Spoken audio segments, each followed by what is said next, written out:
When you find yourself stuck, frozen, tired, broken, you can't take another step, you gotta think back to everybody before you. I think about World War I, World War II, the Great Depression, Vietnam.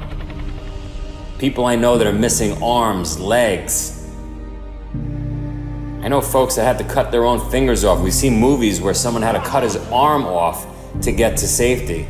Like, you need some reference point that is just much, much worse than where you are. And then it puts it in perspective, and you take another 5 steps, and another 5 steps after that, right? Because when you're having that pity party in your head, and you can't move forward, there's 5 million people that have it worse than you. There's 50 million people that have it worse than you.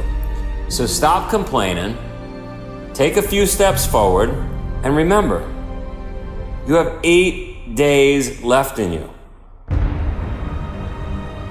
So I'm in Alaska, it's 30 below, my eyelashes are frozen, and I'm just in a dark place. I'm in a place where I just want water, food, and shelter. I want to go home. I can't believe I put myself out here.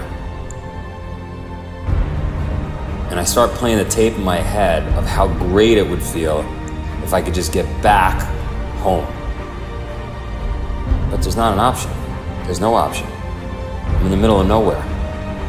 I've got 100 miles behind me through waist-deep snow. I got 100 miles ahead of me through waist-deep snow. I have no option. It's either die right here or continue on. And I'll tell you what, dying feels pretty good right about now. I mean, it sounds ridiculous as you listen to this, but if I go back to that moment, if I go back to any moment where you're broken, mentally, physically, you can't take another step, you're in pain, you're frozen.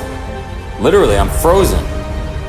You gotta somehow find something to motivate the next step and the step after that. And if I could just make it, to that snowdrift over there, and then I'll figure out what to do after that. Even when you think you can't take another step, even when your mouth is dry because you haven't had water, you're eating snow, you're starving, you're burning 14,000 calories a day, you can't take another step, you have 8 more days in you.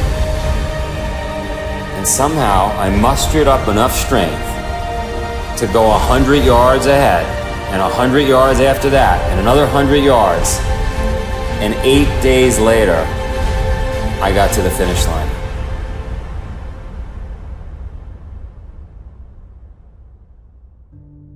We definitely all stop before we have to.